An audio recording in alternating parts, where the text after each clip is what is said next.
it's time to talk Micah Parrish. And again, if you're just seeing this clip without seeing any others, I'm in this obnoxious outfit because we just recorded the Sleepy Awards, our annual Sleepies. You can find that on the YouTube channel. It's one of our most entertaining, fun episodes. We do awards for everything that happened in the college basketball season. Michigan State got a couple nominations. So if you're here to check out Micah Parrish and Michigan State's fit that no longer was a fit, go check out that video. You might like it. Anyway, Micah Parrish just chose San Diego State, Cart.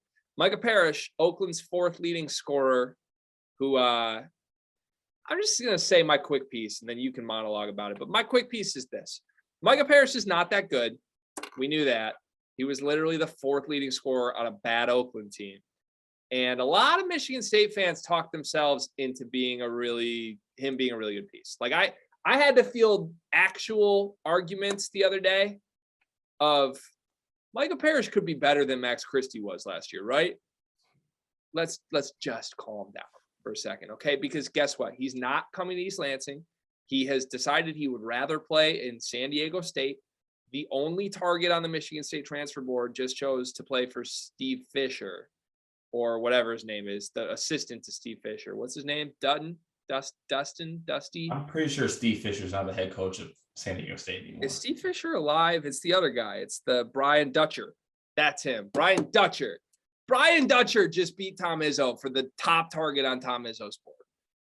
But you shouldn't be that upset because Micah Parrish stunk anyway. And if Tom Izzo could get his head out of his butt, you might get a better player than Micah Parrish. Carter, ball's in your hands. What do you make of this? First off, I want to start my statement by saying at the end of the day, I'm always going to be go green, go white. What a I'm just saying there's different opinions on the internet and there's different opinions in the space of basketball about what Izzo's doing, what he isn't doing. At the end of the day, I just want my team to compete and win. Now, let me move on to my next point.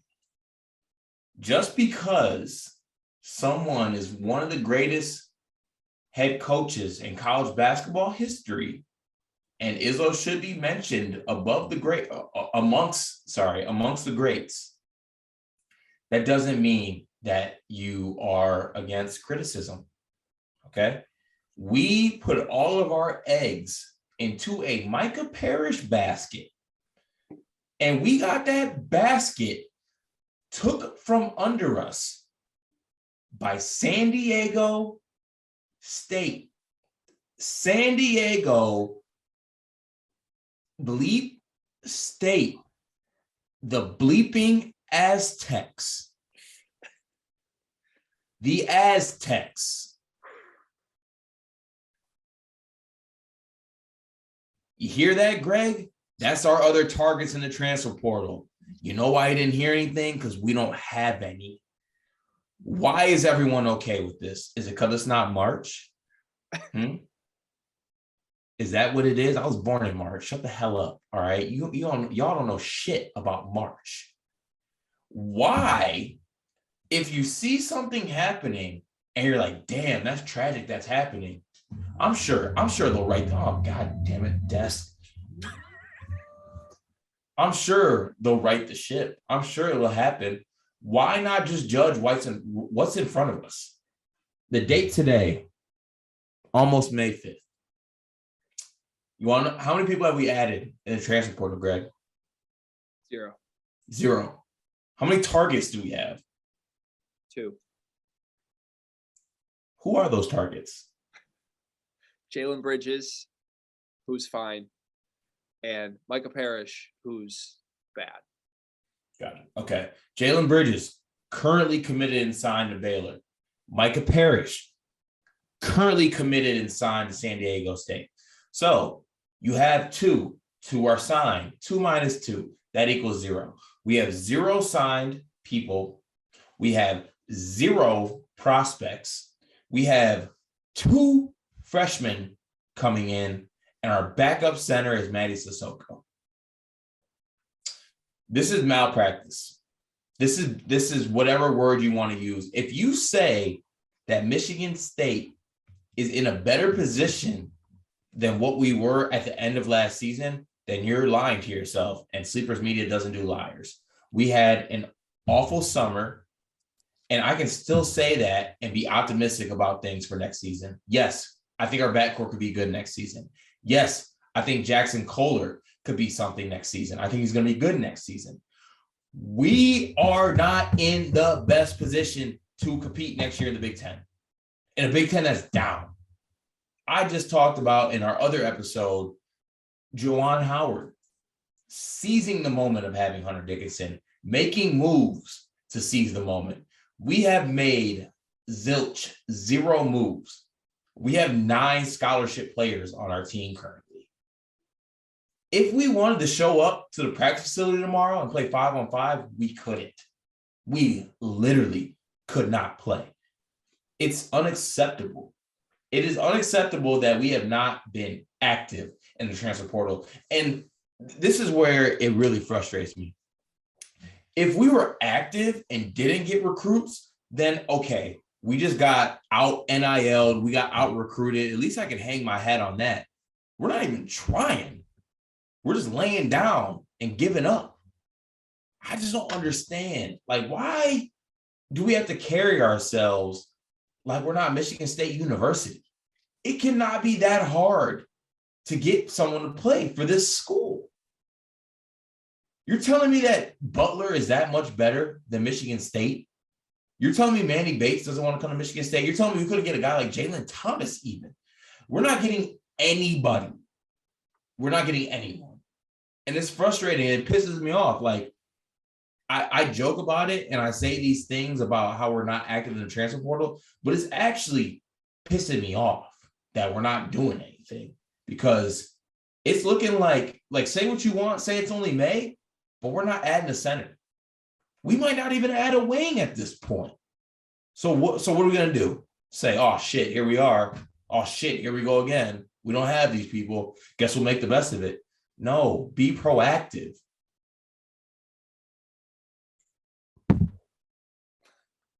I'm here for you. I want you to know that. I'm here for you, my friend. I know I joke.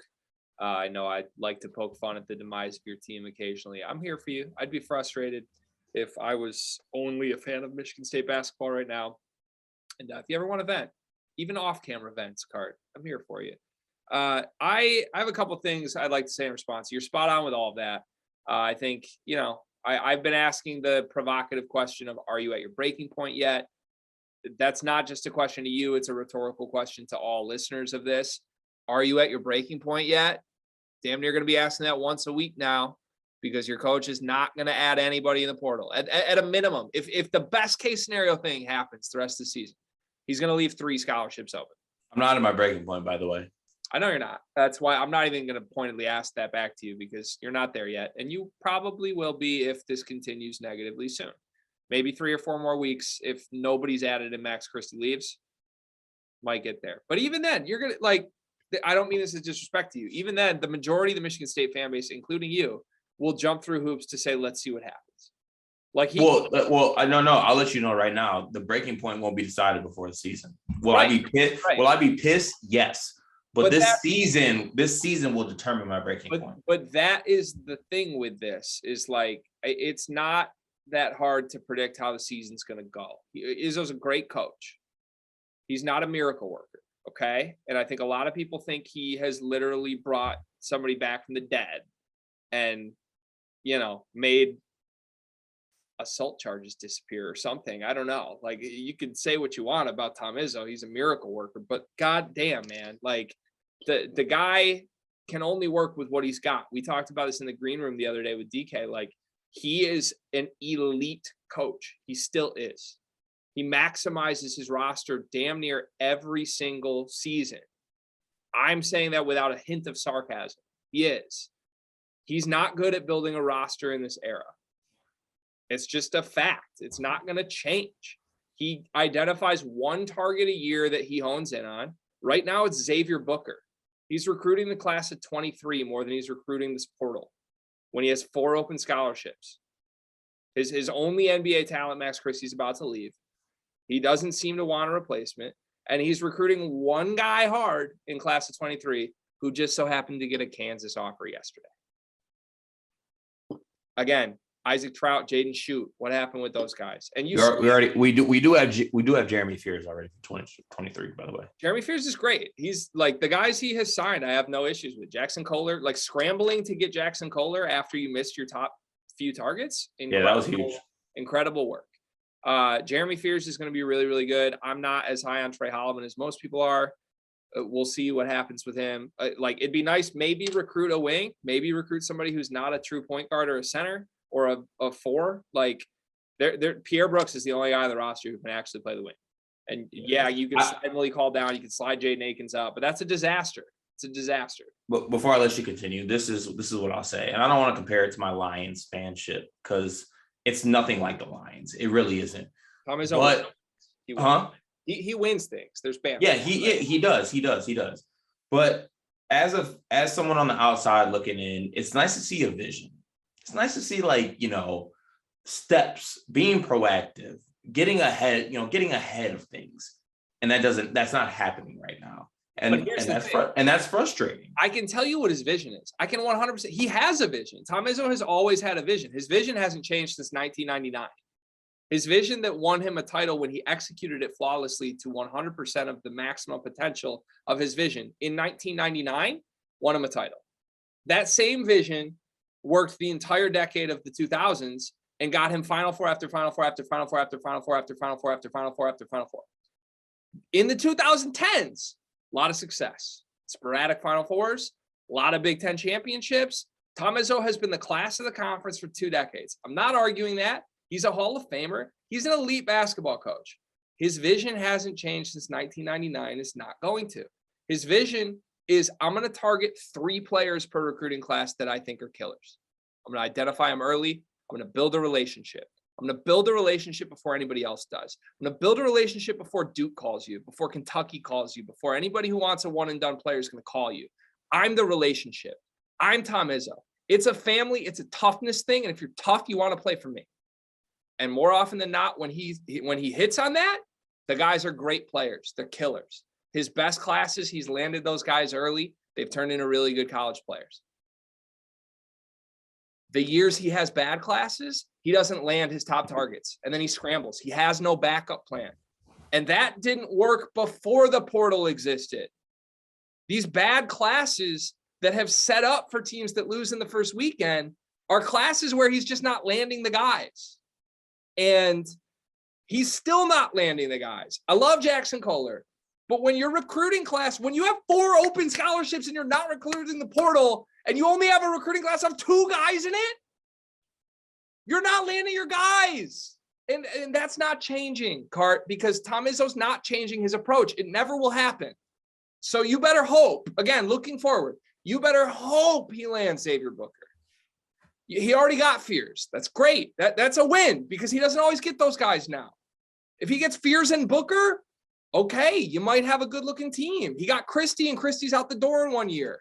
So like in this era, that approach won't work unless you land your top guys every single year. And he's not doing that. And that's why the team has it's going to be harder to do. And it's going to be harder to do that moving forward because that whole relationship shit is good and all. It's great.